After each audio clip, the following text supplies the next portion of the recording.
Já parou para pensar que só existe cultura com energia? E é por isso que a Petrobras é a maior patrocinadora da cultura brasileira. Se depender da gente, essa energia nunca vai faltar.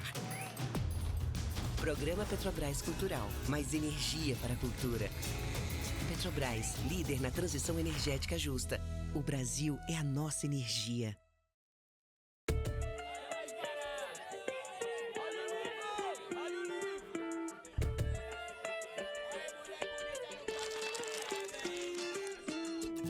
Sejam todos e todas bem-vindos à Feira do Livro 2025. A Feira do Livro é uma realização da Associação 451, da Maré Produções Culturais e do Ministério da Cultura por meio da Lei Rouanet, incentivo a projetos culturais. Apresentador exclusivo Petrobras. Patrocínio Prefeitura de São Paulo e Motiva por meio do seu instituto na categoria Prata, Itaú Unibanco na categoria Bronze. Apoio Instituto Ibirapitanga, Pinheiro Neto Advogados e Enjoei. Parceria institucional Mercado Livre Arena Pacaembu, Museu do Futebol e Secretaria da Cultura, Economia e Indústria Criativas do Estado de São Paulo. Secretaria Municipal de Esportes e Lazer, Secretaria Municipal da Pessoa com Deficiência, Biblioteca Mário de Andrade e Livraria da Travessa. Apoio institucional Embaixada da França no Brasil, Instituto Camões, Instituto Cervantes, Canada Council for the Arts, Acción Cultural Espanhola, Ernesto Tsirunik Advocacia, ETAD, Vagalume, Ecoar, Quiro, Inside by Meliá São Paulo e Genópolis, Bubu Restaurante e Ovo. Parceria de mídia, TV Brasil, Rádio Nacional de São Paulo, Folha de São Paulo, UOL, JCDecaux, Revista Piauí e Publish News. Acompanhe a cobertura completa da Feira do Livro 2025 no site da revista 451. Acesse www.451.com.br e também nas nossas redes sociais, @a Feira do Livro. Viva o livro brasileiro!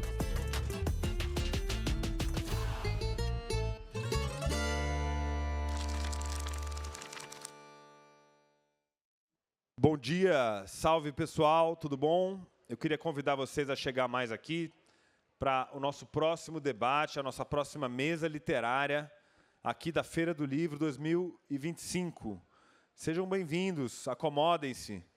Tem ali as nossas espreguiçadeiras na Praça do Telão para assistir pelo telão, ou então aqui no palco Petrobras, que hoje está sendo sede de grandes discussões literárias. É um dia de celebração da literatura brasileira, dia de aniversário do Machado de Assis, né? É hoje. Acabamos de comemorar aqui com o crítico organizador da sua obra, e a gente prossegue aqui na nossa programação. Eu vou ler um agradecimento rápido. Através da Lei Rouanet, do Ministério da Cultura, a Petrobras apresenta a Feira do Livro 2025, que conta com o patrocínio da Prefeitura de São Paulo, da Motiva e do Itaú Unibanco. Agradecemos a todos os patrocinadores dessa edição, especialmente a Petrobras, por acreditarem, assim como nós, que a cultura move a economia. É isso. A gente procura fazer aqui na feira não só mesas que tenham encontros entre escritores, né, mas também essas mesas que a gente denomina encontro com, né, como é o caso dessa de agora, em que a gente tem a oportunidade de promover um grande encontro de um grande autor da literatura brasileira com o seu público. E é isso que a gente vai fazer nesse momento. Convido, então, ao palco a Beatriz Bracher. Eu peço palmas a ela, por favor. Beatriz, seja bem-vindo, Bia. Bem-vinda. Por favor, se pudesse sentar aqui no canto do sofá. É isso. A Bia escreveu esse livro, ou escreveu, né, montou esse livro, que é um marco aí da literatura contemporânea brasileira e também da história do Brasil, né? E para conversar com ela, a gente convidou o grande Joca Rainer Sterron. Seja bem-vindo, Joca, ao palco Petrobras. Muito bom ter você aqui. Joca, que já veio como convidado, né? Lançou aqui Onde Pastam os Minotauros, foi isso, Joca? E espero que seja assim uma figura frequente na mediação, lançando seus livros. É também dos grandes autores que a gente tenha a alegria de reunir com vocês. Certo? Então, muito obrigado e bom debate para vocês. Bom dia. Coube a mim, então, a responsabilidade e a alegria de conversar com a Beatriz acerca desse livro que abre uma trilogia, não é? Então, eu vou falar um pouco, vou apresentar um pouquinho de forma mais organizada a Bia, né? Beatriz Bracher nasceu em São Paulo em 61, é formada em letras e é uma das fundadoras da Editora 34. A romancista recebeu o Prêmio Rio de Literatura e o Prêmio São Paulo de Literatura pelo livro Anatomia do Paraíso, 2015. Seu livro Garimpo, de 2013, venceu o Prêmio APCA na categoria Contos, Crônicas e recebeu menção honrosa no Prêmio Casa de las Américas de Cuba. Além dos livros, Bracher escreveu o roteiro dos filmes Os Inquilinos e O Abismo Prateado, este último em parceria com o Karim Ainuz. Bem, Guerra 1, ou Guerra I, não sei, Ofensiva Paraguaia e Reação Aliada, novembro de 1864 a março de 1866, é o primeiro volume de uma trilogia sobre a Guerra do Paraguai. Marcado por forte originalidade, é um romance-colagem que mergulha nos arquivos e documentos sobre o maior conflito bélico desenrolado no continente, evento definidor da conformação nacional de todos os países envolvidos. Brasil, Argentina e Uruguai, unidos na Tríplice Aliança, e seu adversário solitário e insano, o Paraguai, liderado por Solano Lopes. Em sua forma absolutamente inusual para um romance de fundo histórico, Guerra acompanha trechos retirados de documentos, como memórias, cartas, diários e relatórios militares, entre outros registros, desprezando o aspecto panorâmico do conflito em prol da visão particular, íntima. Certa vez, Georges Perec afirmou que o que nos fala é sempre o acontecimento, o insólito, o extraordinário. Disse o Perec, é preciso que haja por detrás do acontecimento um escândalo, uma fissura, um perigo, como se a vida só devesse se revelar através do espetacular, como se o eloquente, o significativo, fosse sempre anormal. Cataclismos naturais ou reviravoltas históricas, conflitos sociais, escândalos políticos.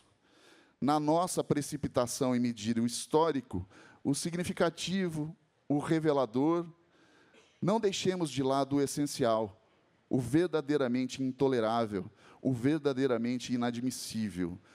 O escândalo não é a explosão, e sim o trabalho nas minas. As perturbações sociais não são preocupantes em períodos de greve, elas são intoleráveis 24 horas por dia, 365 dias por ano.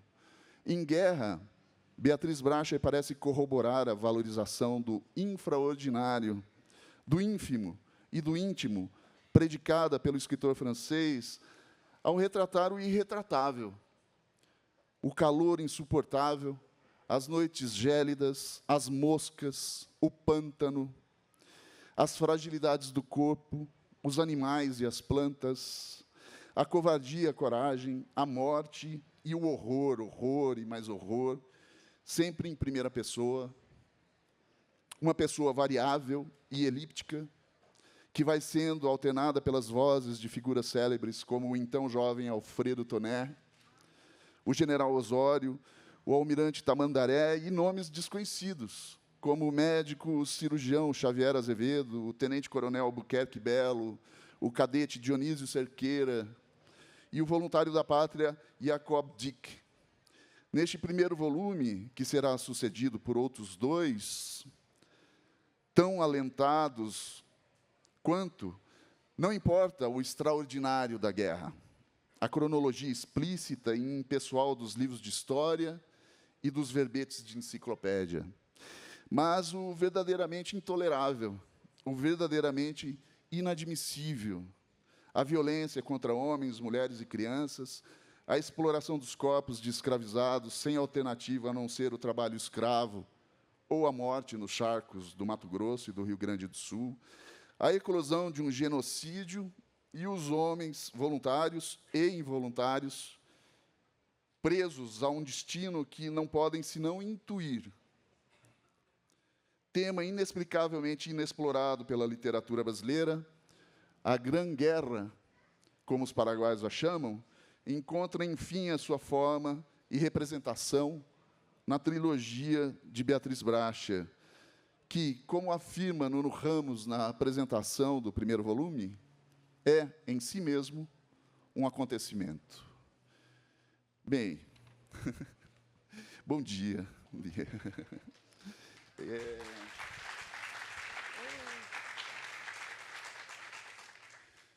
Bem, eu acho providencial a gente começar pelo começo. Então, queria ouvir como surgiu o livro. E, depois de ter surgido, né, como ele acabou tomando a sua forma atual, né, quanto a essa forma fragmentária de narrativa, né. Então, acho que podemos começar por aí. Bom, primeiro, obrigada pela resenha, pela crítica, adorei, achei muito legal. E obrigada para o Paulo Werneck ter convidado e vocês todos estarem aqui. Bom, eu li um livro que são as Memórias do Toné, e lá o Toné, muito jovem, ele foi para a guerra, e ele conta ele descreve algumas cenas. E o Toné é muito... Não só ele escreve muito bem, mas o épico dele também é íntimo. Ele consegue esses dois, diferentes de outros. E a cena que ele descreve é sobre um soldado, um tenente, um jovem oficial, que estava no acampamento brasileiro, ao lado do acampamento argentino, e os dois passando muita fome, mas os argentinos mais que os brasileiros. E os argentinos costumavam, naquele momento, invadiam o acampamento brasileiro à noite para roubar cavalos, para comer os cavalos dos brasileiros. E tinha esse tenente, ele é muito ligado ao cavalo dele, tem uma relação de afeto, e ele fica acordado a noite toda para não acontecer nada com o cavalo. Aí amanhece, ele vai dormir e acorda assustado, levaram o cavalo dele, mataram e levaram, ou levaram e mataram. E ele fica desesperado, o acampamento brasileiro todo se comove com isso, porque estava vendo, e o comandante vai para o comandante argentino e fala, olha, a gente precisa fazer alguma coisa. Tá? Aí o comandante argentino, aleatoriamente, escolhe 5, falaram, onde vocês foi? Não foi. Escolhem lá um, e vão matar esse, chamam o tenente brasileiro e os brasileiros para verem a cena, matam o argentino, o soldado argentino, aí o tenente volta para a barraca e se mata. E eu fiquei tão assim... eu nunca tinha me interessado pela Guerra do Paraguai, eu não conhecia nada, mas, para mim, foi uma coisa... isso, eram os homens, ele descreve o clima, descreve como é que era a barraca, é um drama. A gente não tem conosco a gente não tem a Guerra do Paraguai na nossa história. A gente aprende na escola, mas história também é o nome das pessoas, o que aconteceu com muitas pessoas, os causos, mas não causo como curiosidade, causo como drama, como humor, enfim. E eu fiquei um pouco agoniada com isso, sabe? Um pouco achando errado isso.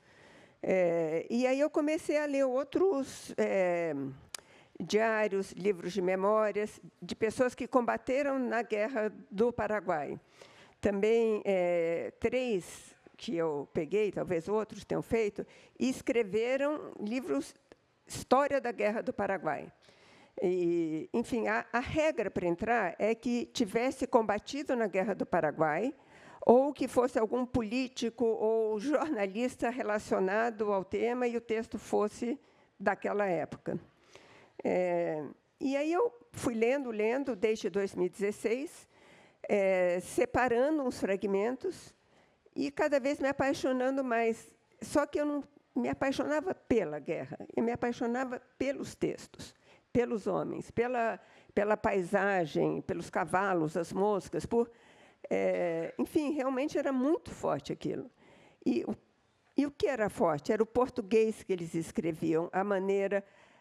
ou seja, onde é que estavam esses homens? Estavam naquelas palavras. Naquelas palavras tinha o século XIX inteiro.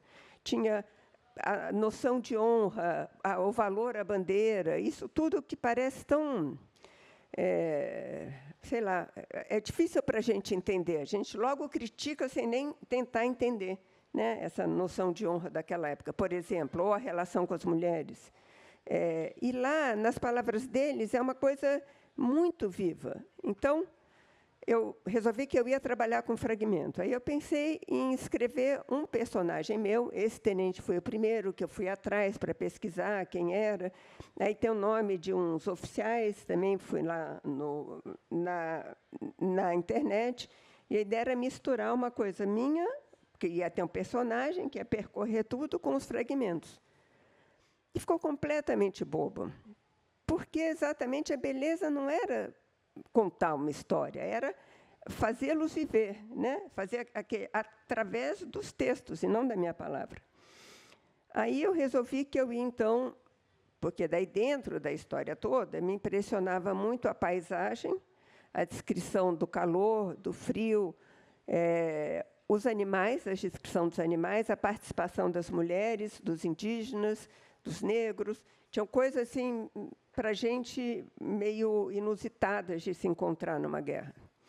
E aí eu tentei fazer capítulos só dos trechos relativos às mulheres, aos indígenas. E aí eu percebi assim, que eu não queria estar lá, eu não podia estar nesse livro. E fazer isso já era uma escolha muito nítida para o leitor. Era quase um ensaio, e eu não queria, eu queria uma ficção. E para escrever isso e sumir, e ser... O palco era dos dados, principalmente do texto dos dados, eu demorei a entender que a coisa mais óbvia, que eu tinha que fazer em ordem cronológica.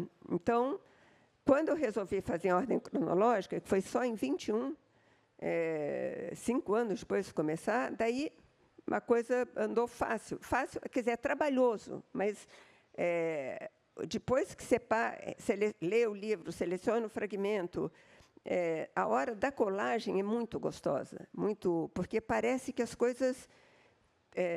parece um pouco assim, você está pegando uma sinfonia, sabe? Pega daqui, pega dali, esse autor. E essa minha ausência, eu percebi que era muito importante. Então, era importante nomear os autores, deixar muito claro que era o texto deles, eu não estava alterando nada daquilo, colocar o nome, no final ter as fontes, e os subtítulos, porque cada capítulo vai a história, e as pessoas... A ideia é se confundir mesmo um pouco, porque você muda de gênero, é um diário, vai para um ofício, vai para uma carta, então... mas eu não queria que fosse uma confusão além do necessário. Não queria que as pessoas ficassem assim, eu não entendi, quem foi que ganhou essa batalha? Mas em que acampamento eles estão? Eles fizeram uma marcha? Então, eu pus, em cada subcapítulo, tem um resumozinho do capítulo, tipo o Cervantes faz no Dom Quixote.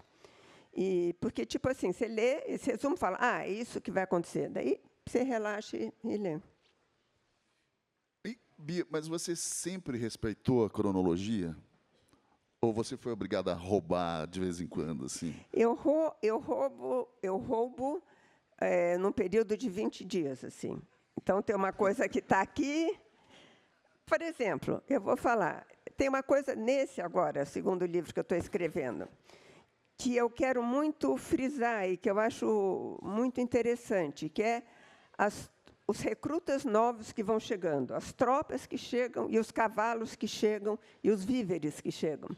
Então, é assim, um navio arroso, vapor, né?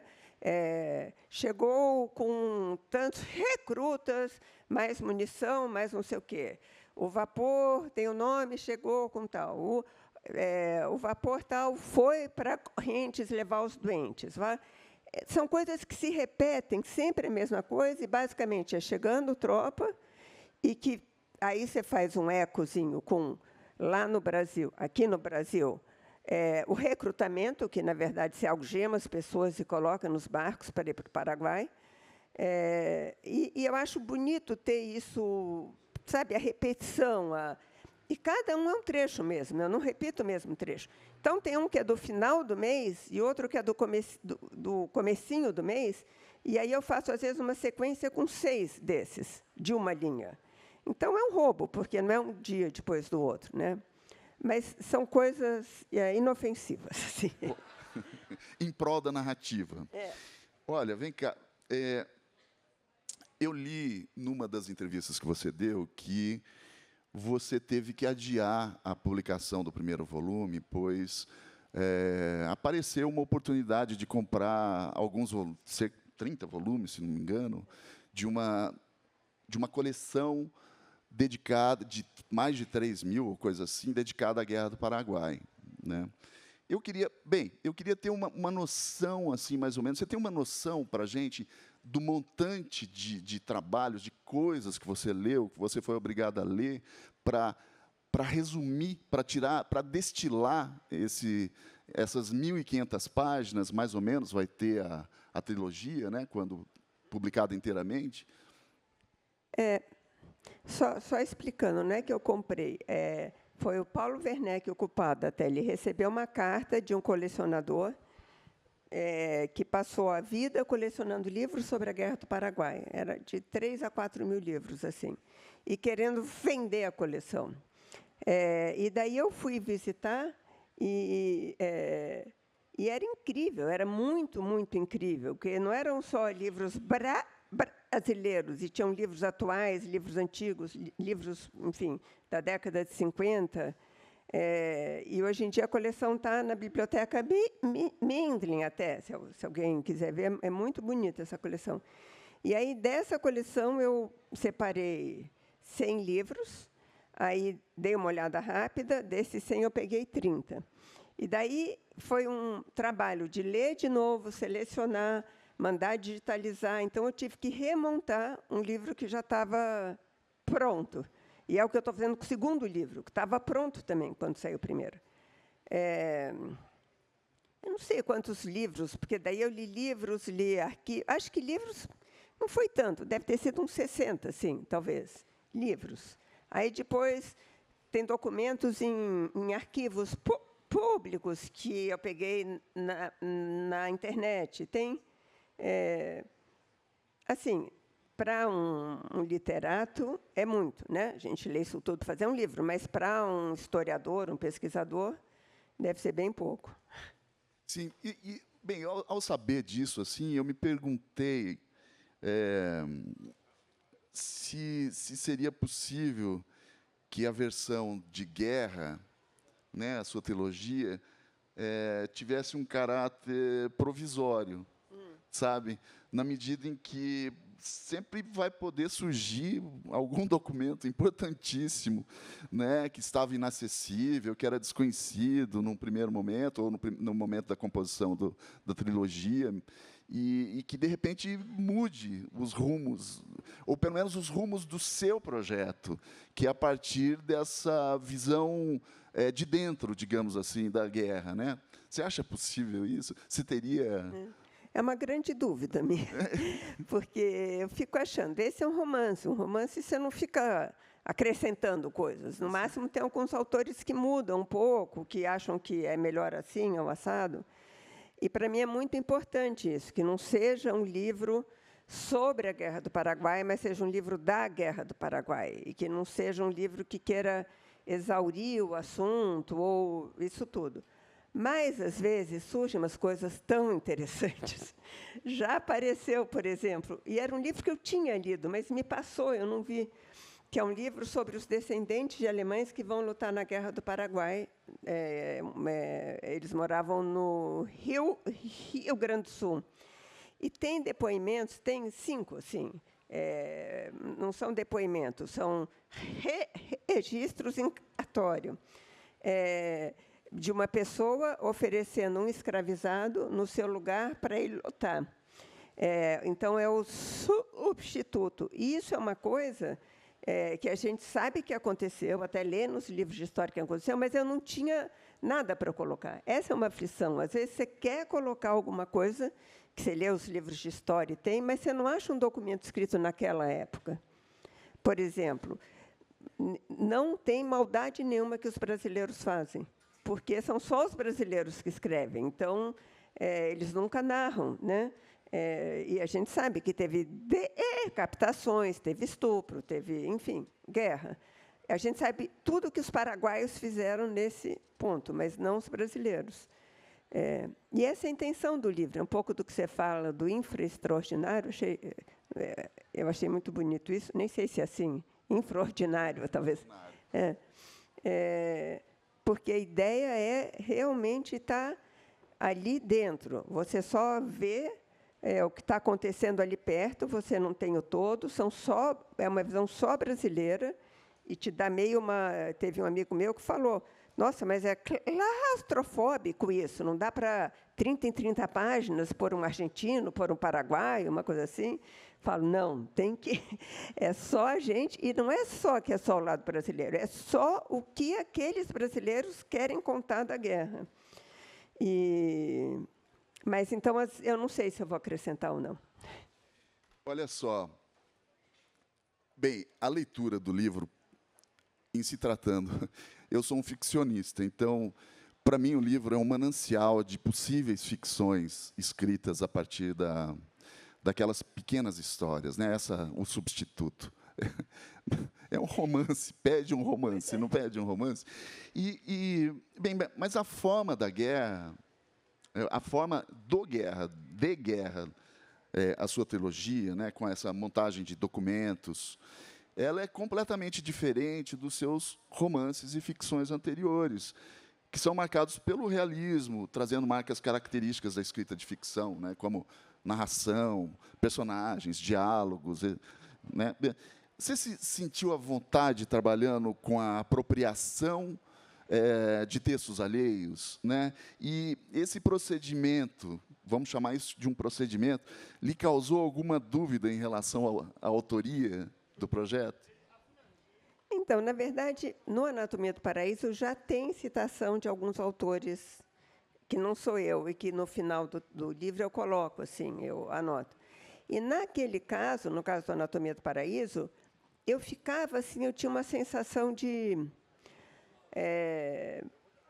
uma certa desonestidade, assim. Eu tinha que brigar comigo mesmo, falando, não, quer dizer, você já tem aqui toda uma coisa que eu quero colocar, por que eu vou reescrever se tem isso? E muitas vezes era alguma coisa tão clara de outro autor que trazia o universo daquele autor para o romance, o que era interessante também para aquela cena, para aquela... Mas nesse Guerra foi muito tranquilo isso, porque nesse é quase uma homenagem a essas pessoas, sabe? Não é uma vampirização, é quase uma ressuscitação, uma coisa assim, não que eu seja tão importante para ressuscitar, mas, enfim, era uma vivificação dessas pessoas. E é engraçado, assim, eu tive dúvida quanto é ficção, não é ficção, mas se não for ficção, o que é? Mas quanto à autoria, eu não tive dúvida nenhuma, porque não só é uma seleção, são os meus olhos, né, ali selecionando e já vendo a história que vai ser contada, como depois tem uma outra seleção, porque vão ter várias seleções assim, e daí o corte que faz, sabe? Isso, você coloca várias vezes, chegou o navio tal, chegou o navio tal, chegou o navio tal, foi o navio tal, se comprou isso. Isso tudo é uma estratégia literária que você faz. Ou ter vários trechos curtos e ter um longo. Você acabar o fragmento com uma palavra e começar o fragmento seguinte com a mesma palavra, mas dizendo uma coisa oposta do que está sendo falado acima. Então, mas já tiveram pessoas que me falaram, mas você se considera autora? Então, primeiro tem isso, eu me considero, isso eu nunca tive dúvida. E depois eu acho que não é fácil você sumir de um texto que você faz, né? Monta. E eu ter conseguido sumir, para mim, talvez seja o que eu mais fico orgulhosa, assim, eu não existir ali, naquele lugar. Porque a noção de escrita mais comum, ou de autoria mais comum, ela se confunde com a ideia de escrita. Mas esquece que a composição de uma ficção envolve outros elementos, né? Como a estruturação, né? A montagem propriamente dita, a ordenação da informação que é concedida ao leitor e é distribuída ao longo de uma determinada leitura.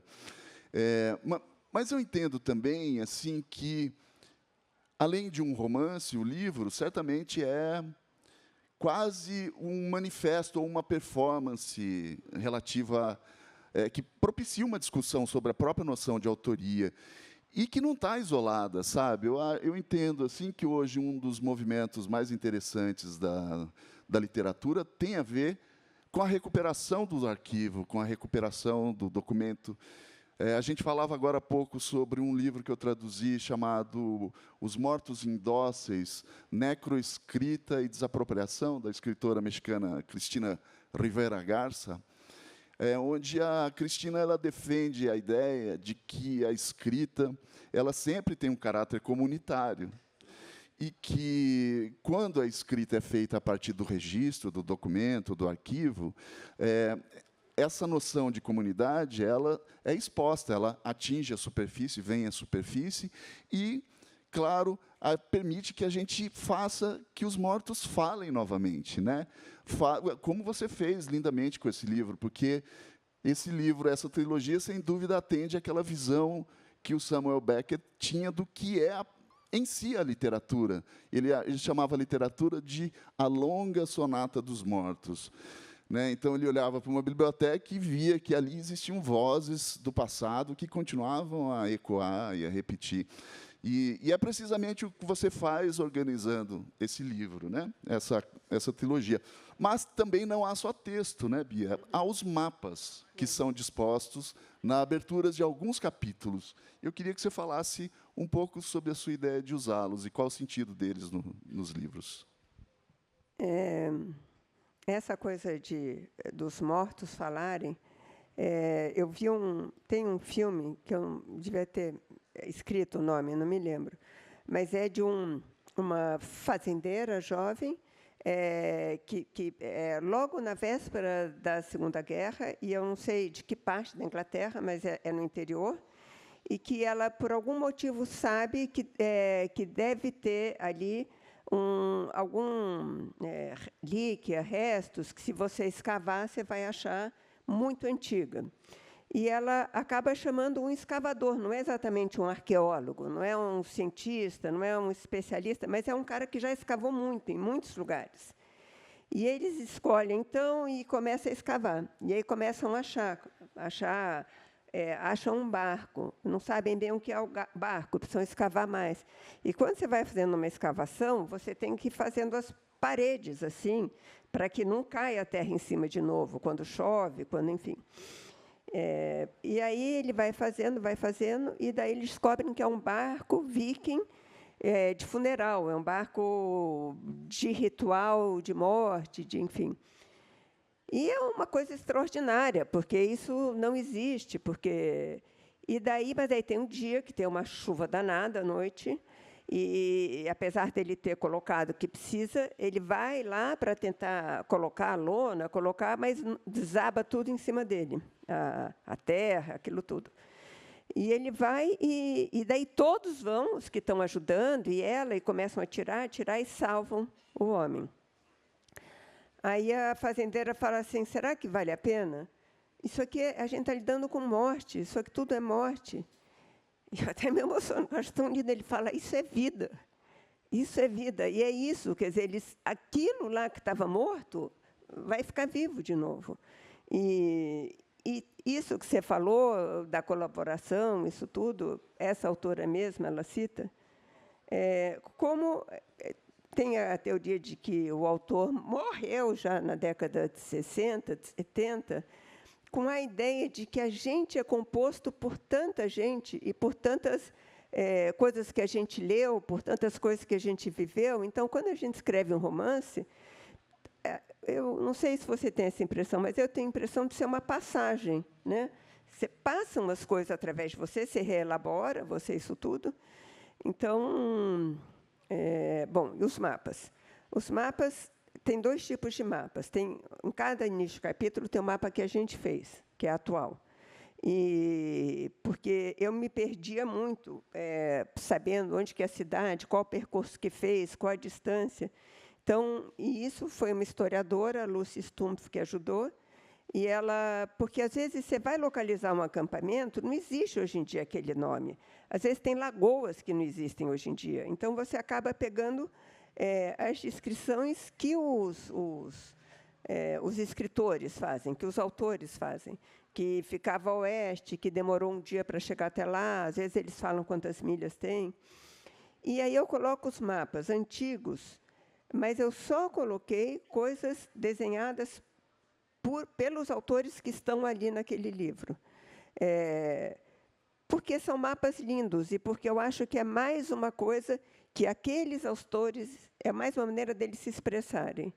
Então, eu acho que é uma coisa que faz parte da guerra e é autoral, né?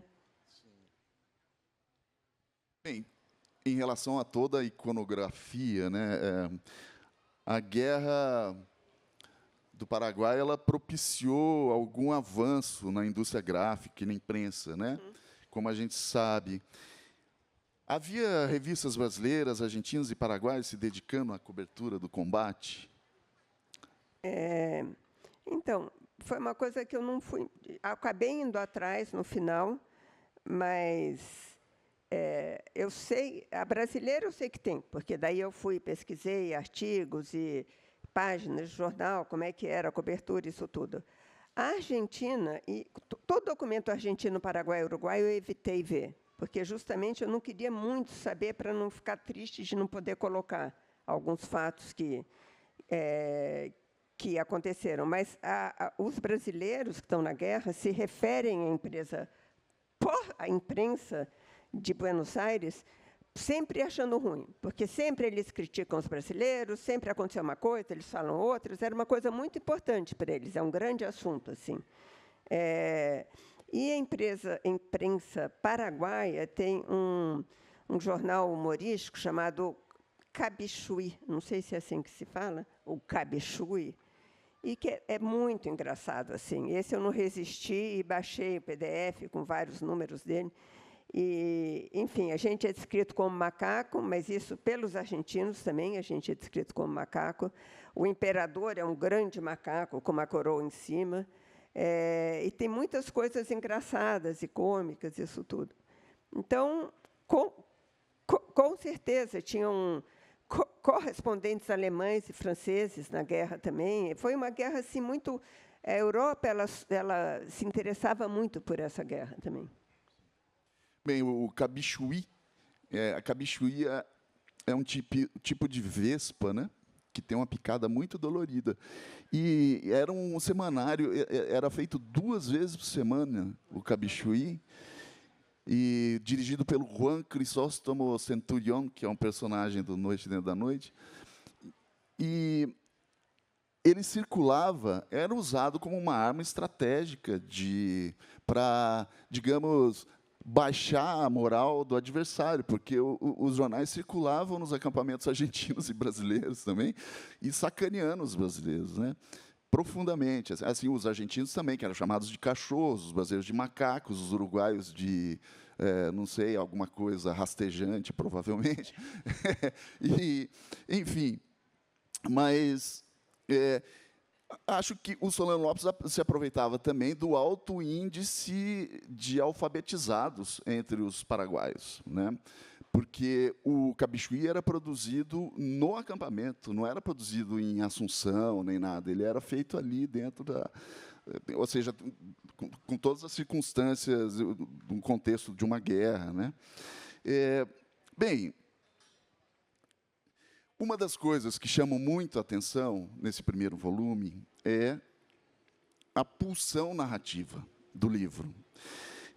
Porque se a gente pensar assim, falar, poxa, é um romance feito, um romance colagem feito com a ordenação fragmentária de trechos, de textos escritos no século XIX, tá certo? Ou seja, com a distância expressiva que existe de lá para cá, com esses 170 anos, sei lá quanto que, acho que é por aí, né? Por aí 160, 170 anos que aconteceu a guerra. 165 que ela começou, né? 165 anos. Aí você pensa, poxa, deve ser uma coisa chatésima de ser lida. E é justamente o oposto disso. Porque existe uma pulsão narrativa que te conduz e te faz ir adiante, movido pela curiosidade, pelas consequências daquilo que está sendo contado. Vai acontecer, não vai acontecer? O que vai deixar de acontecer? Como é que vai se encerrar? Como é que vai se dar? E tudo mais. Bem, cumpre um papel importante nisso os pequenos resumos que você aplica na abertura dos capítulos, dando essa panorâmica, que é um recurso dos romances do século XVII, né? Que também traziam mapas e também traziam esses resumos na abertura dos capítulos. Sei lá, Aventuras de Gulliver, Viagens de Gulliver. Tem isso. Eu queria entender, primeiro, como é que você conseguiu extrair essa pulsão narrativa desses livros de uma forma tão surpreendente? Esse é o elogio que eu fico mais feliz, assim, porque eu fico pensando, esse método nunca foi feito, mas poderia ter sido feito. Enfim, eu não sinto que é inovador, porque era a única maneira que eu tinha de falar o que eu estava vendo ali, que era a única maneira, porque importante são os textos, é a palavra deles. Então, assim, alguma hora alguém ia chegar nisso, e talvez tenha chegado já. Mas eu acho que isso que é o mais autoral, sabe?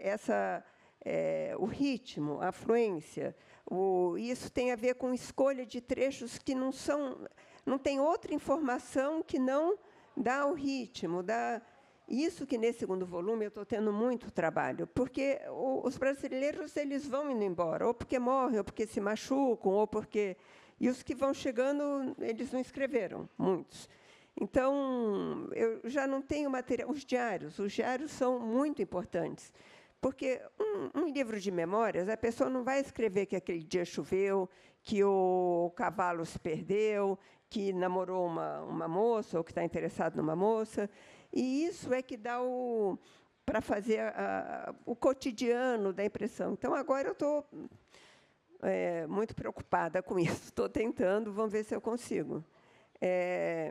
Então, eu fico tão feliz quando alguém fala, eu leio como um livro de aventura, porque eu acho que foi isso que eu procurei fazer, sem...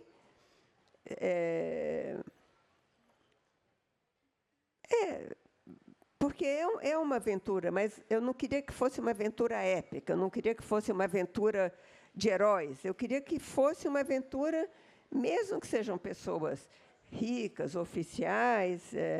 mas pessoal, a soma de pessoas, assim, e eu acho que deu certo. Sem dúvida. E nada impede que, no terceiro volume, já que você, desde o início, desde o primeiro, adotou a definição de romance, que você forge personagens combatentes daquele período e escreva o terceiro volume inteiro, né? Aí escrevo usando personagens, porque, salvo engano, tudo que é escrito no livro é escrito por homens brancos, oficiais, combatentes jovens ali, que posteriormente ganhariam títulos nobiliárquicos, né?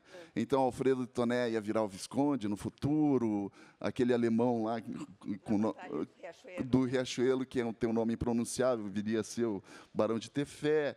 Mas, salvo engano, também a primeira citação a escravizados no livro aparece somente na página 93 do primeiro volume, num trecho do jornal baiano O Alabama, diz assim: as ruas estão cheias de homens robustos, decididos, animados, indignados das barbáries de Lopes, mas proibidos de marcharem, porque além da pátria tem um Senhor. Eu queria entender assim, qual foi o papel cumprido pela Guerra do Paraguai na questão da escravidão no Brasil. Na Guerra do Paraguai, até, eu acho que abril de 66, quer dizer, ela começa em final de 64, mas até lá, os escravizados iam nessa ideia do substituto. Você não ia se você entregasse alguém para ir no seu lugar, e muitas vezes era um escravizado. Mas também sempre prestar atenção, não havia escravizados no Exército Brasileiro, havia libertos, quer dizer, ele era liberto com a condição de ir lutar. Não faz tanta diferença, mas faz. Assim, não, ele tinha que seguir as ordens como todos os outros que estavam ali, isso tudo. Em 66, você passa uma lei de que o governo vai passar a comprar escravizados que se dispõem, que os donos queiram vender, aí não é mais o substituto. O senhor daquele escravizado vende, e daí o governo paga e ele vai para a guerra. E, muitas vezes, os senhores eles vendem escravizados que são mancos ou que têm insuficiência respiratória, ou, enfim, querem ganhar o dinheiro com aquele escravizado que já não serve a ele como força de trabalho. Mas, enfim, muitos vão, mas sempre se tem a sensação de que o Exército Brasileiro foi formado de ex-escravizados, e não é verdade. Isso aí eu acho que eram uns 8% no máximo. O que acontecia é que o Exército Brasileiro era um exército de não brancos, porque a maior parte dos negros que havia no Brasil naquela época já eram livres, e já tinham nascido livres. E, além do que, tinha os pardos, e daí tinha os brancos. Então, essa ideia de chamar os brasileiros de macacos, claro que era para desvalorizar os brasileiros, para fazer baixar a moral, mas também porque a maioria era um exército de não brancos. Bom, e daí a influência que teve sempre se fala, como se conviveu pretos e brancos lado a lado, senhores escravizados, que isso teria apressado a abolição. E é uma explicação boa, mas se você pensa, acabou em 1870 a guerra, e a abolição foi ser 18 anos depois. Se não tivesse sido apressada, quando que seria? Então, mas, enfim, existe essa hipótese. Não sei se você, certamente você deve ter lido Adeus, Chamigo Brasileiro. Que é do André Toral, é uma obra em quadrinhos. Para mim, uma das melhores obras de ficção brasileira sobre a Guerra do Paraguai, porque o Toral, além de quadrinista, é antropólogo, historiador, e é tudo muito bem feito em termos de pesquisa iconográfica, reprodução da paisagem e tudo mais.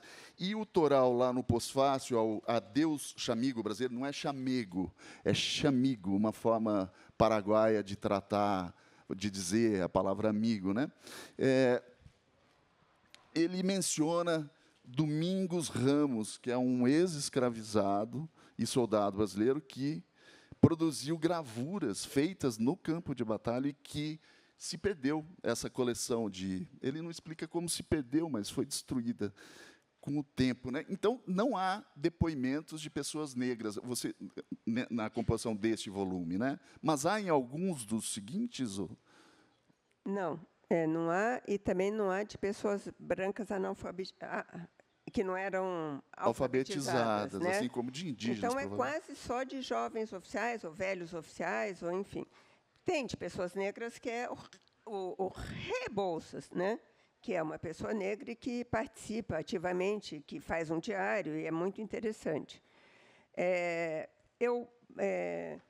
Uma das coisas que eu faço, além de escrever, eu sou uma das editoras da Chão Editora, que é uma editora que publica documentos históricos.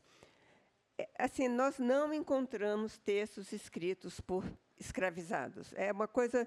Então, como que a gente faz? A gente publica os processos, né, que haviam que então tal pessoa, tal senhora foi processada por fazer rituais africanos.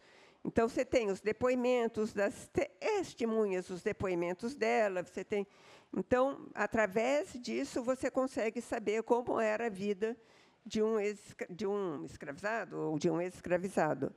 Você fala com todos os historiadores, não tem assim. Tem uma carta de um já ex-escravizado que tem 2 páginas, que é para o herdeiro da pessoa que foi o senhor dele, dizendo como é que era a vida dele, depois vendo se pode ganhar uma casa, uma coisa assim.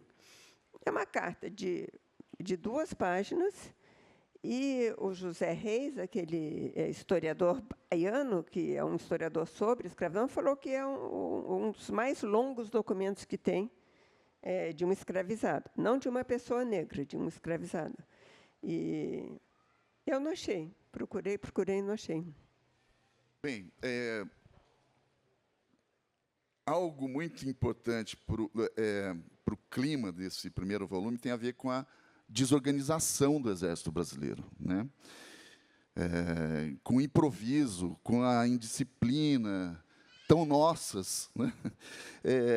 Se havia os voluntários da pátria, tristemente também havia os involuntários da pátria, né? O Brasil estava preparado para aquela guerra?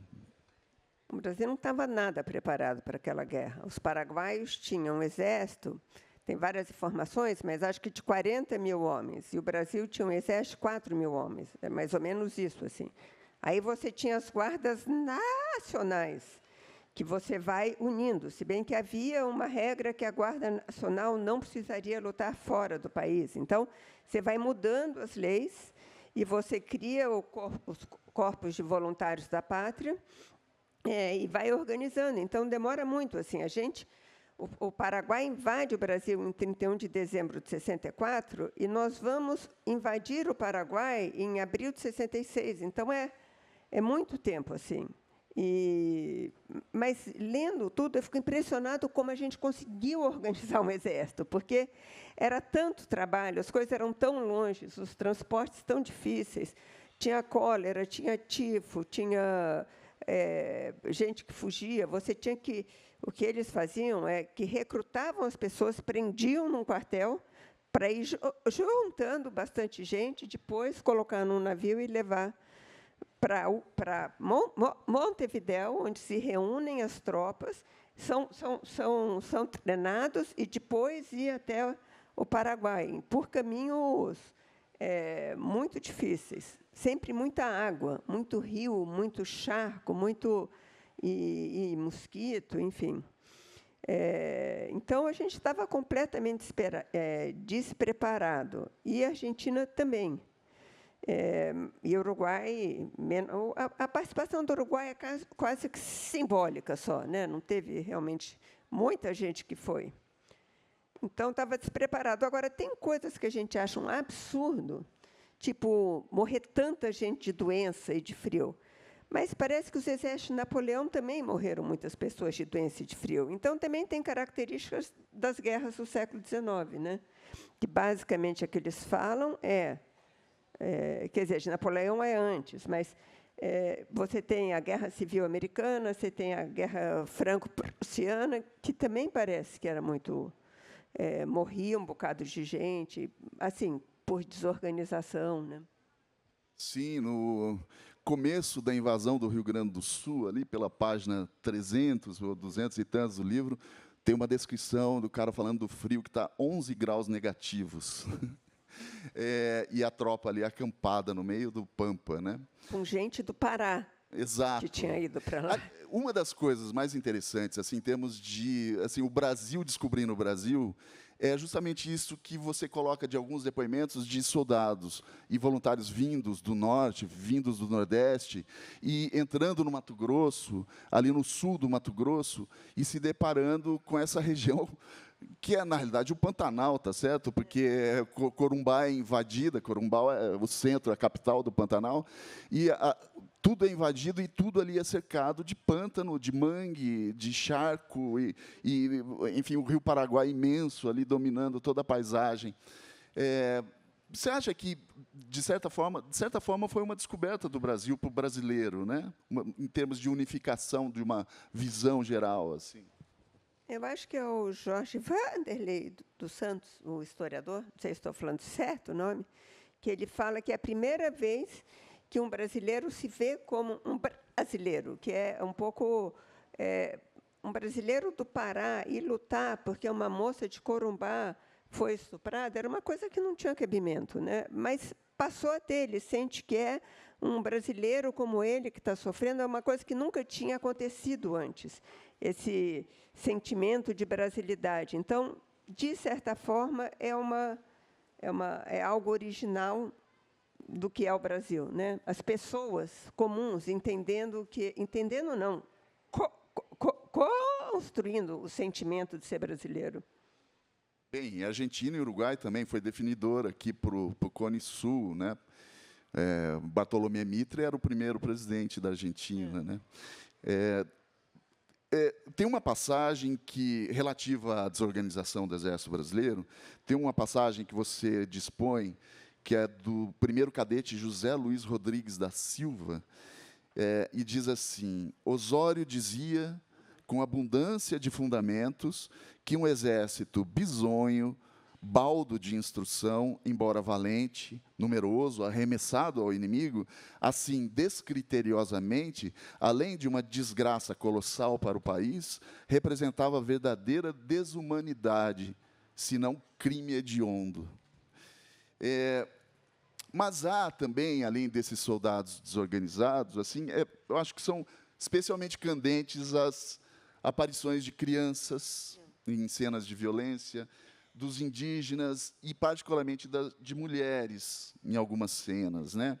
Como, por exemplo, quando, sei lá, os soldados estão pegando à força, né, voluntários, aspas, nas ruas de São Paulo, em geral carreteiros, que são pessoas que trazem alimentos para a cidade, né, de carroça e tal, e cujos animais, carroças e cargas ficam abandonadas, porque o seu dono foi sequestrado para ir lutar, né? E, depois de algum tempo, os homens deixam de vir à cidade, um excerto de um jornal, e apenas as mulheres entram na cidade no lugar dos seus maridos, né, conduzindo as carroças, trazendo os alimentos, os mantimentos para a cidade. Também é particularmente tocante uma cena da invasão de Corumbá pelos paraguaios, em que, na primeira batalha, na primeira reação brasileira, praticamente toda a munição acaba, né? E, durante a noite, as 70 mulheres de soldados que estão ali no forte são encarregadas de produzir as balas. E elas, numa única noite de trabalho, produzem quase toda a munição que vai ser usada na batalha seguinte, no dia seguinte. Mas, voltando um pouco, assim, relativamente à fluência do texto, que é uma coisa que... Eu me lembro de uma entrevista do Rubens Figueiredo, que é o grande tradutor do russo, né? O Rubens Figueiredo fala sobre como é diferente para um russo ler Tolstói, porque ele é obrigado a ler Tolstói, como Tolstói escreveu os livros dele. Comparativamente com uma obra, um Tolstói traduzido, um leitor, por exemplo, contemporâneo, né, nosso, ao ler, pode ler ligeiramente adaptado, com liberdades, de forma a atualizar a linguagem e tudo mais. E eu queria saber se você tomou essa liberdade, se você, de alguma maneira, traduziu o texto do século XIX para que ele ficasse um pouco mais palatável para o leitor contemporâneo. Eu espero que não. Eu espero que ele tenha ficado lá, totalmente século XIX, sem tradução nenhuma, e as pessoas tenham entrado naquele mundo exatamente porque o texto é século XIX. Mas deixa eu só falar uma coisa do Rubens, que, além de um grande tradutor, é um ficcionista incrível, né? Eu amo os romances dele. E ele falava, ele fez a revista 34 Letras conosco, então, enfim, ficamos juntos, convivemos um pouco, e ele fala: eu queria que a minha literatura tivesse português de uma obra traduzida, porque ele fala que, quando você traduz, você procura ser mais simples, ser menos empolado, você não vai querer reproduzir, de alguma forma, uma grande originalidade que o autor tem em termos da gramática, da linguagem. E eu achei curioso. Assim. E ele é um tradutor incrível, mas ele tem isso, tem essa ideia. Assim. Acho que carrega da experiência de ficcionista dele, de autor. Né? Bem, vamos falar das batalhas. A principal batalha do primeiro volume é a Batalha de Riachuelo, que aconteceu em 11 de junho de 1865. E nela é impressionante pela sua força narrativa, né, decorrente da justaposição dos fragmentos escritos, em sua maioria pelo almirante Barroso, pelo prático argentino embarcado na corveta Parnaíba, e mais impressionante mesmo é a pompa descritiva, né, adotada pelo Antônio Luiz von Honholtz, né, o comandante da canhoneira Araguari. A fonte do Honholtz, de onde é? O que é? É uma carta, realmente é uma carta que ele escreve para o irmão, mas uma carta que, evidentemente, tem uma intenção literária que é publicada em livro depois. E tanto que o começo da carta é assim: a essa altura, o correio já chegou, a imprensa já viu, você já sabe tudo da Batalha do Riachuelo, mas você não sabe do coração que aconteceu, você não sabe as aventuras de cada um, e daí ele começa a contar realmente com pompa. É pompa, mas é emocionante, né? Não é só lá em cima, ele vai... enfim... Ele tem uma pompa narrativa aí, né? E literária, com intenções literárias, não sei se boa ou ruim, mas, enfim, eficaz.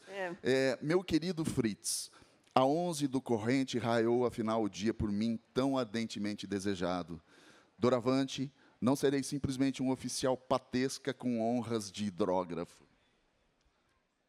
Realizou-se o sonho que eu sempre afagara em minha mente. Já não cinjo uma espada virgem.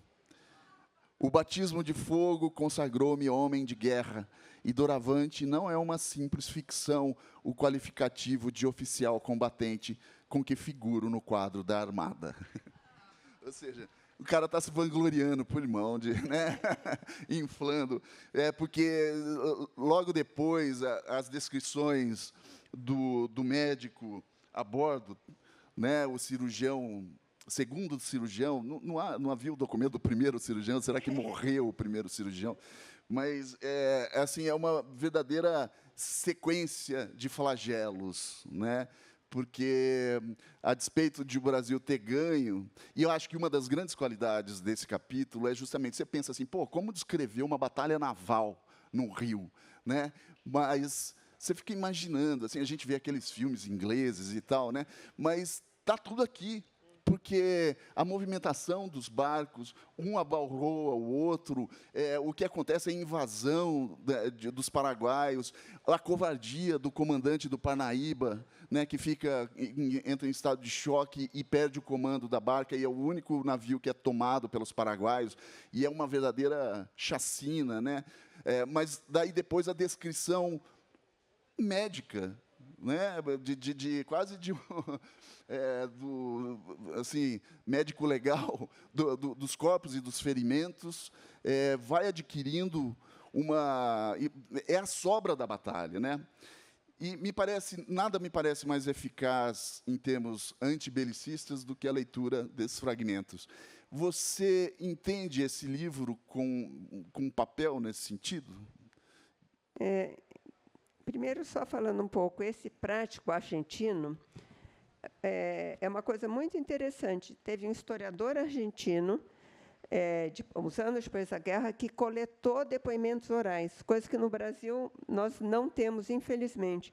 Então, esse prático... Então, o que acontece? Aí você tem a voz dos analfabetos, porque ele foi e coletou.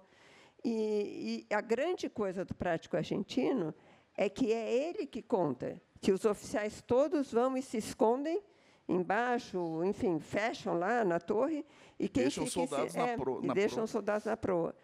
E os médicos, eu não tinha nenhum depoimento dos médicos. Isso me afligia muito, porque todos os comentários sobre os médicos era falando mal. Era falando que eram uns...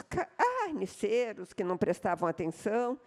E eu falava, não é possível, devia ter médico generoso, bom e competente, tudo. Quer dizer, a guerra era um caos, então eles não tinham condições. E daí, nessa coleção do Sinésio, eu achei 2 livros que têm depoimentos médicos. E não deve ter o primeiro cirurgião, porque provavelmente o relatório era do segundo cirurgião para o primeiro. Quer dizer, eram coisas oficiais, né, que escrevia. E, então, eu fiquei muito feliz, e também porque sempre falo assim, o resultado da batalha foram 20 mortos e 300 feridos. Você fala, bom, os feridos. Só que daí você lê, é uma tragédia os feridos. O cara é amputado, infecciona a amputação, aí ele pega não sei que doença, aí, enfim, a coisa vai piorando, piorando. E eu queria muito a fisicalidade do corpo, sabe? O corpo do doente, o que é. E também é uma batalha que ele sofre, o corpo dele. Como é que o fígado resiste a uma espada que passou? Como é que... Então, para mim, eu fiquei tão agradecida, porque foi muito legal. E a minha neta, ela, com 12 anos, que lê muito, e a gente está falando sobre esse livro de guerra que eu tinha escrito, e ela estava muito aflita com isso. Falou, mas, vovó, é nacionalista o livro? Morrendo de medo que fosse assim. E, tipo assim, você fala contra a guerra. E eu falei, assim, é um livro, como você vai contar, como foi enfim, um acidente que você teve, ou uma viagem que você fez. Você não está contando, falando se é a favor ou contra a viagem, ou você está contando a sua vivência ali dentro. Não tem... E, na verdade, o final é o horror. Então, eu espero que quem vá ler passe a ter horror à guerra. E passe a não ver só o grande, veja o pequeno, e se lembre o tempo inteiro. Irã, Israel, Gaza, enfim, essas guerras todas, Ucrânia, tem um monte de gente passando isso, apesar de ser 200 anos depois, 160 anos depois. Então, sei lá, eu acho que a gente esquece que tem gente, né, nas guerras, fica tudo muito... Então, é um pouco... Espero que seja contra a guerra.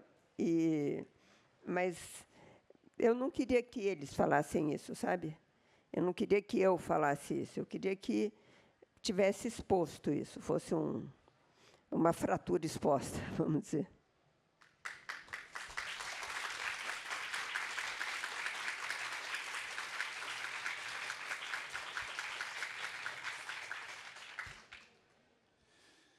E é particularmente assim ilustrativo, de uma forma comovente, como os textos funcionam para mostrar aquela guerra tão distante no tempo, e como hoje a gente não vê, com todos os recursos tecnológicos, né, o que acontece em Gaza.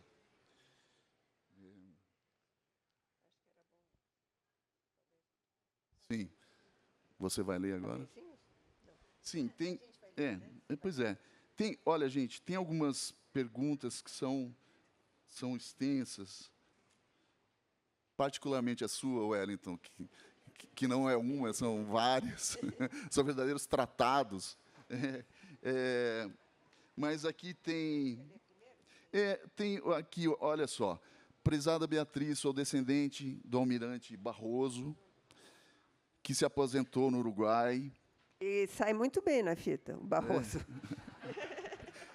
E teve extensa prole, o que também diz a favor do... sua atuação se alinha ao caráter tão nefasto como, por exemplo, do Duque de Caxias? Se a atuação de Barroso se alinha ao caráter tão nefasto, segundo o Pedro, como, por exemplo, o Duque de Caxias.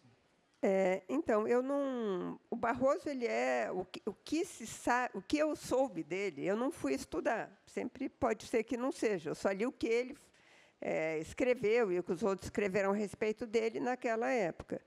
Mas é incrível, não só assim o caráter dele, a inteligência dele na guerra, porque os navios brasileiros eram bomba para lá e bomba para cá, e o Barroso era o comandante, isso lá na Batalha do Riachuelo, e ele está num vapor muito grande, e ele fala, eu vou abarroar os navios. Então, ele não joga bomba em ninguém, ele vai, e vai batendo nos navios, e realmente você tem a vitória graças a ele.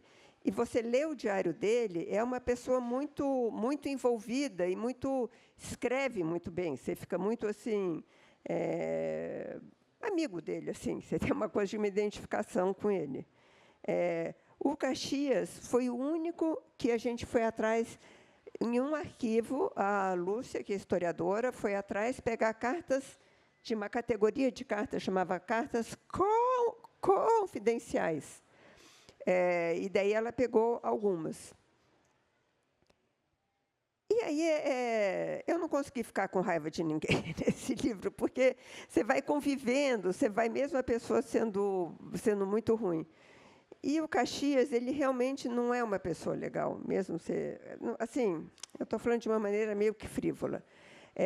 Ele pega uma situação péssima lá, ele consegue arrumar o exército, consegue andar para frente, ele é 1000 vezes melhor do que estava antes, em termos estratégicos, em termos dos soldados serem alimentados, poderem ter roupa de frio. Então, ele é um cara que organiza o exército.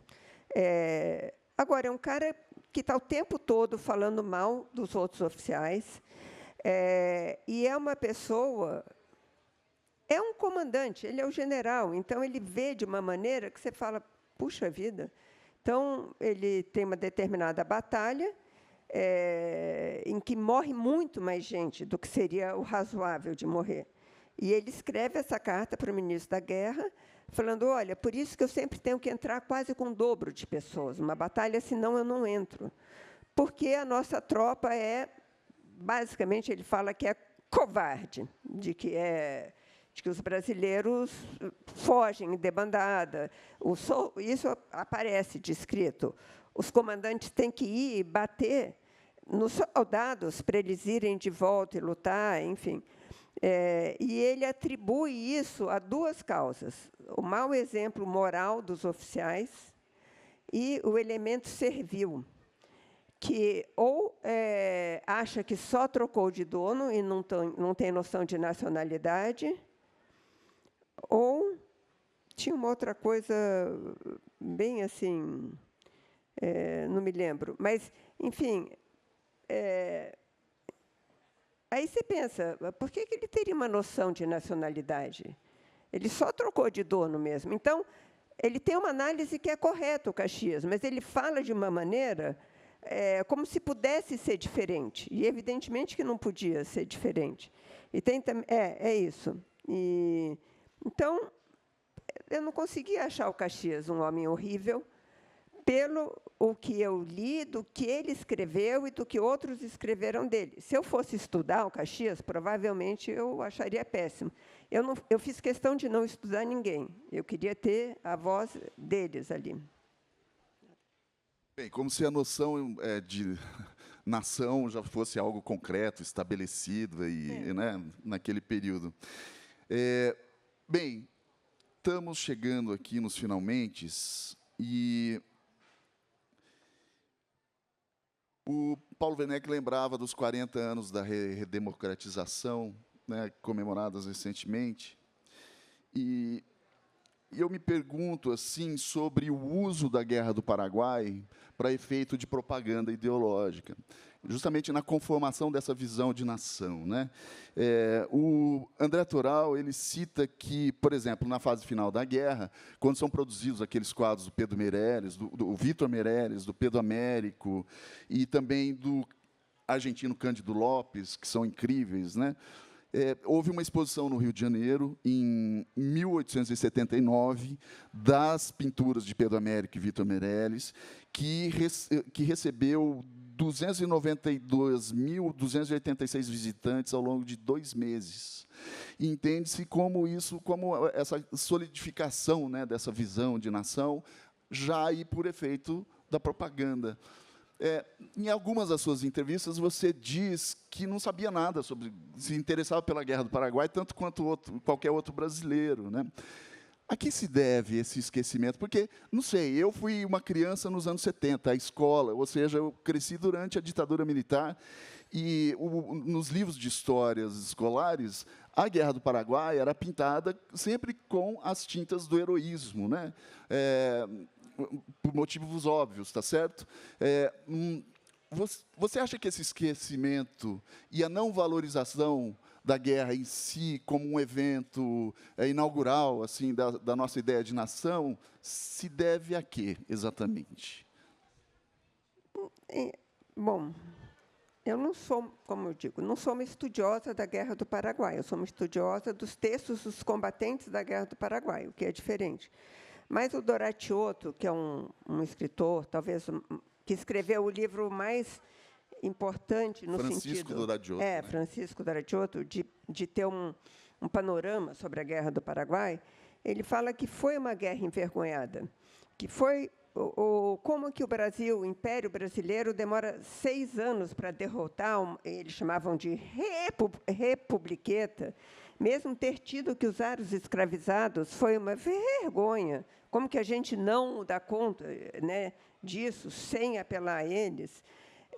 Depois vem a República, e que são os positivistas e que não ressaltam a guerra também. Então, eu acho que, mesmo que os militares louvem a Guerra do Paraguai, você vê que a gente aprendeu na escola muito rapidamente. Não era uma coisa que ficasse por muito tempo. Então, eu acho curioso, porque deveria ser, né, uma grande glória do Exército Brasileiro e deve ter sido usado durante períodos. Por exemplo, todas as ruas em São Paulo e no Rio de Janeiro que têm os nomes dos combatentes e das batalhas. Enfim, eu não sei muito disso, mas eu tenho a impressão que teve muito altos e baixos em valorizar a Guerra do Paraguai. E que, durante a ditadura, você tem o livro do Chavaneto, que chama O Genocídio Americano, e que é um livro que descreve o Brasil mais ou menos como um marionete da Inglaterra. E é um livro assim com muitas imprecisões e muito para provar uma tese com muito pouca base, assim. Então, acho que por muito tempo, eu estudei numa escola mais de esquerda, eu fiquei com uma visão da Guerra do Paraguai, primeiro, pouco importante e depois errada. Porque, enfim, depois, quando você foi ler todos os documentos que foram abertos depois e foram facilitadas a busca, você vê que foi diferente a coisa. Sem dúvida. E o que fica, pelo menos aquilo que eu me lembro, que a motivação de Solano Lopes assim era uma coisa, né, que esquece, ou pelo menos se esquecia na maneira com que estudei história na escola, no ensino fundamental, ali no ensino 1º grau, o papel nefasto que o Brasil vinha cumprindo anteriormente, as políticas protecionistas e invasivas em relação ao Uruguai e ao próprio Paraguai, né? Bem, já estamos chegando aqui aos finalmente e, para não encerrar com o horror propriamente da guerra, a gente vai tentar encerrar com um pouco de melancolia, né? A melancolia da exaustão e do sem sentido da guerra, causando seus efeitos ali nas páginas finais já do Guerra, volume 1, né, em meio à campanha do rechaço da invasão paraguaia ao Rio Grande do Sul, o Alfredo Toné, e a gente encerra com aquilo que iniciou tudo, já que Toné foi o disparador do seu desejo de escrever algo a respeito da guerra, nessas páginas em que o Toné recolhe e desenha flores, enquanto, posteriormente, depois, o Albuquerque Belo recorda os aniversários do filho Joaquim, nos quais não esteve presente. Mas, se você puder ler para a gente encerrar esses fragmentos do Toné.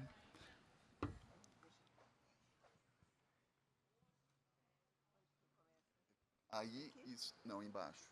E aí segue na página seguinte. Ou será aqui? Deixa eu ver. Aqui. Começa aí, vai. Como vocês puderam ver, eu sou gaga, então a leitura, enfim. Herborizando por minha conta e risco, é o Toné, não é isso aqui? Herborizando por minha conta e risco, sem método nem programa, desenhando em meu álbum de flores que me pareciam características da região, secando e imprensando algumas, mais como recordações do lugar do que para qualquer outro fim. Achei como ocupar também, de modo bastante agradável, muitas horas bem lentas, bem pesadas para os inativos e queixosos. Abro o meu velho álbum de desenhos, encadernado em marroquim verde, bastante desbotado, e nele encontro datas de Coxim, que só por si...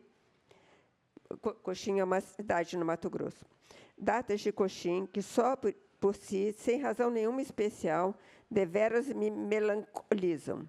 15 de janeiro, 10 e 11 de fevereiro de 1866. Lá se foram, pois, 26 anos bem completos, boa parte da minha existência, e entre as épocas de então e a de hoje, os períodos mais alegres, mais cheios e mais belos da vida que vivi, ou que tenho ainda de viver.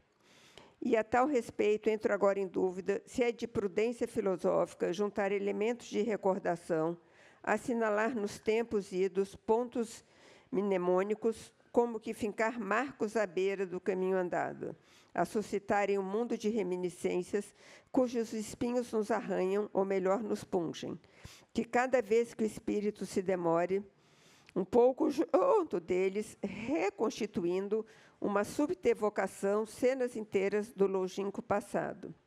De que me serve tanta nota tomada?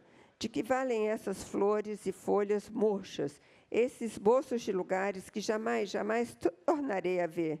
Todas essas instigações à vivacidade da memória.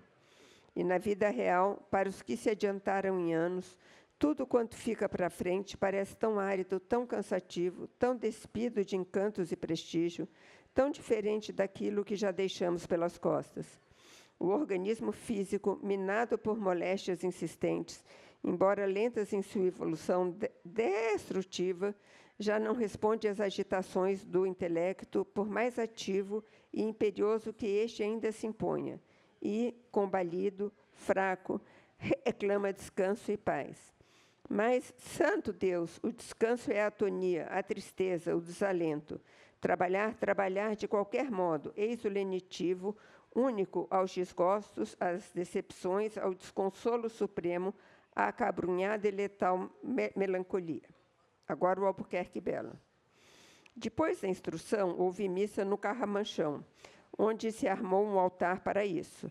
Às 5 da tarde, caiu um grande tufão de vento, acompanhado de chuva de pedras. Quase todas as barracas do acampamento voaram pelos ares. Hoje é aniversário do meu filho Joaquim, e a essa hora estarão lembrando de mim. Um soldado, 3º de artilharia, assassinou ontem uma mulher com 2 facadas.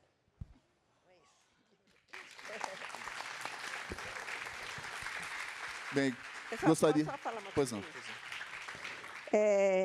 Esse trecho do Toné, quer dizer, ele está narrando tudo lá na guerra, e é o único que ele volta para a casa dele, no Rio de Janeiro, e se lembra.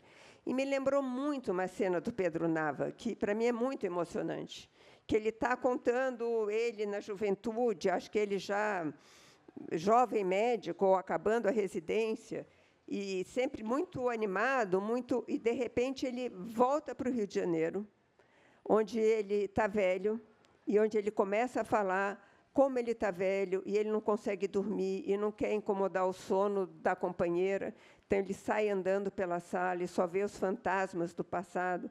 Aí ele vai no banheiro urinar, e é muito fraco o jato que sai, e nisso ele vê a velhice. E é uma coisa tão melancólica, em comparação, e você pensa, essa pessoa está escrevendo aquilo. Assim, é muito legal, porque você tem ideia de que aquilo é uma narrativa, sabe? Que aquilo não é...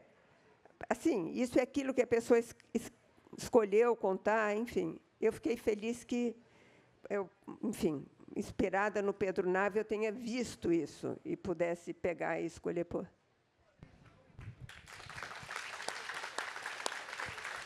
Bem, obrigado ao Pedro Aguerre, ao Calil, ao Wellington pelas perguntas. Vou repassar para a Beatriz. Obrigado aos trabalhadores da Feira do Livro, obrigado ao Paulo pelo convite e obrigado a você, Beatriz. Leiam Guerra. Obrigada. Já parou para pensar que só existe cultura com energia? E é por isso que a Petrobras é a maior patrocinadora da cultura brasileira. Se depender da gente, essa energia nunca vai faltar. Programa Petrobras Cultural. Mais energia para a cultura. Petrobras, líder na transição energética justa. O Brasil é a nossa energia. São Paulo é arte, cultura e criatividade, com mais de 200 espaços culturais da Prefeitura de São Paulo em todas as regiões da cidade. E grandes eventos, como a Virada Cultural, que em 2025 reuniu cerca de 5 milhões de pessoas. Neste ano, a Secretaria de Cultura e Economia Criativa já promoveu mais de 5 mil atrações gratuitas e 319 milhões de reais foram anunciados em editais de fomento. Isso é São Paulo, cidade de todas as artes. O brasileiro não sabe ser pequeno. É da nossa natureza mover a vida como gigantes. Por isso a CCR, maior empresa de infraestrutura e mobilidade do Brasil, está movendo a sua marca para um novo momento. A CCR agora é Motiva. Mais do que estradas, trilhos e aeroportos movendo o Brasil. Uma marca que já nasce gigante, como você. Motiva. Você nos move.